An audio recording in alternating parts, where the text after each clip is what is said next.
My people, good day again. I are so nice.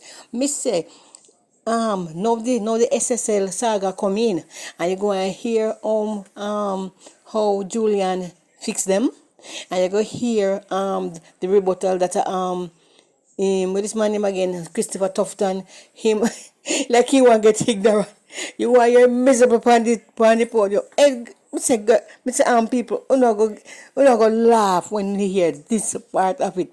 Yes, man. I give it to you because it's long, and I know that you guys don't have the time to sit down and watch it all. But so I'm going to bits by bits. You understand me? So thank you guys for listening to this. Thank you very much for your support. And no, thank you very much. The high interest rate FinSec era was devastating for the Jamaican economy. A World Bank debt management paper dated 21/12/2001 reads in part, the ensuing rapid growth of FinSec debt worsened as interest rates continued to rise, leading to a stock debt of $142 billion as of March 2001. That's about 43% of GDP. This added to an already large pre-crisis public debt burden of more than 100% of GDP, leading to an unsustainable debt path. That period also decimated a generation of local entrepreneurs, so much so that a generation later many are still reticent to invest in the productive sector. What guarantee can you give under your administration that Jamaica will never see history repeating itself, and how do you intend to honor that guarantee? Well, what we have to ensure is that the agencies that have responsibility for managing and regulating the financial services sector are actually manned by individuals who are competent and professional. The Bank of Jamaica, the Financial Services Commission. Ensuring the BOJ now is an independent agency that has the responsibility for managing interest rates and primarily inflation. At the time when FinSac took place, the government intervened to ensure that all depositors got back their money. What we want to see is the FinSac report published. The country spent $150 million on a FinSac commission, and all now we can't get the report. We want the FinSac report out.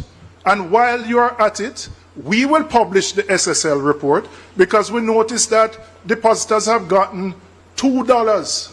If them did have $100 and there's only $2 them get back.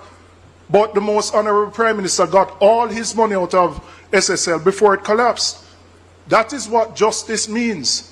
We will publish the SSL report, and it is a failure on their part that after all these years, given the impact of FinSac, that there is no report, no independent report. What we have seen is drips and drabs being leaked out by that side.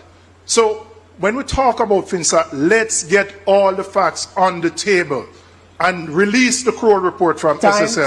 Time up. Interesting that that side can speak as if they're ignorant of FinSac, when some on that very side were involved during the FinSac period and benefited. Just recall the 40-40-40. You mentioned it. 40% of GDP to recover from FinSac, 40,000 businesses lost their money, 40% being offered by merchant banks to make a profit, and DB&G made on average 40% return on their investments, which one of the principals sits across me right here. They cannot talk about fiscal discipline. They cannot talk about management and economy. They presided over the FinSac era.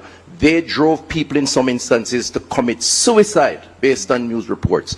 They have no moral authority and certainly no economic management, and they are still there. The Jamaican people cannot trust them. Thank you, time. Al, you wanted to use one of your two follow-up questions? The first one, yes. Proceed.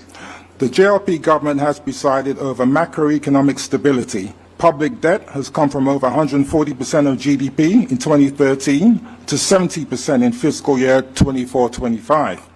Unemployment now stands at just 3.3%.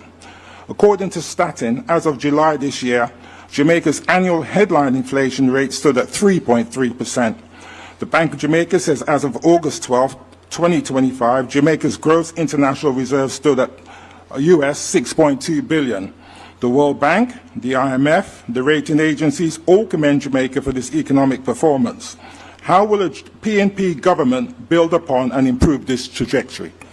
I think it's important to set context for the question that you have asked. When they left office in 2011, the country was on the precipice of economic collapse. When we got in 2012, we had to restore Jamaica's credibility.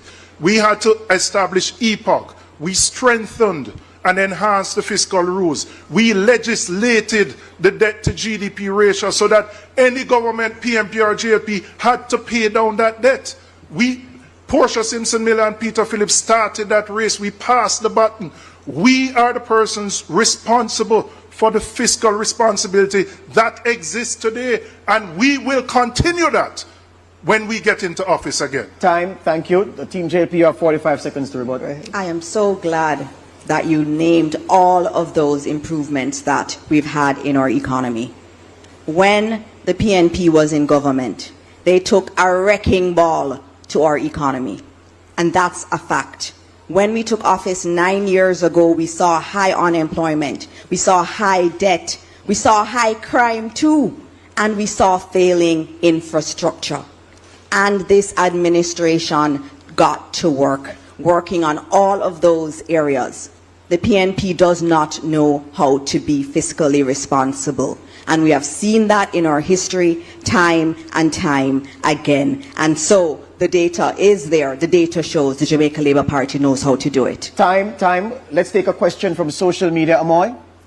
Well, George, this question comes from Facebook. Nikisha is asking, many schools are without basic resources, and as such, some schools are asking parents to contribute certain resources, whether it be in cash or kind. Seeing that economically parents are struggling to pay school fees and meet other needs, how will your administration, if elected, resolve this issue so there will be an ease on parents' pockets? Team JLP? Thank you for that question, and we definitely understand the burden that a lot of our parents feel. And it is for that reason that we have focused quite a bit on how we can get our children to school. Let me give you some realities from going around to our schools, especially in rural areas. When I go to school on a Friday, classes are sometimes half empty. And when you ask our teachers why, they say money ran out. What keeps them at home? High transportation costs, and also the high cost of lunch. And that's what we have decided to focus on.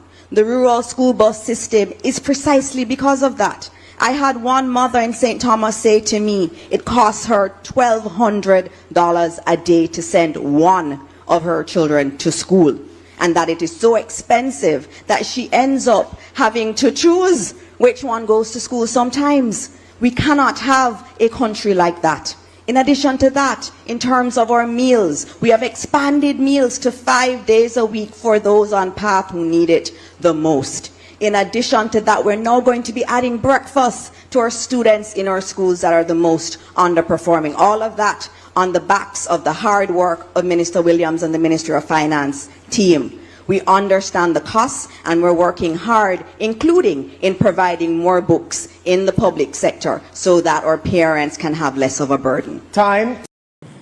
Please like, share, and subscribe. Share it and let everybody hear it. Thank you, guys.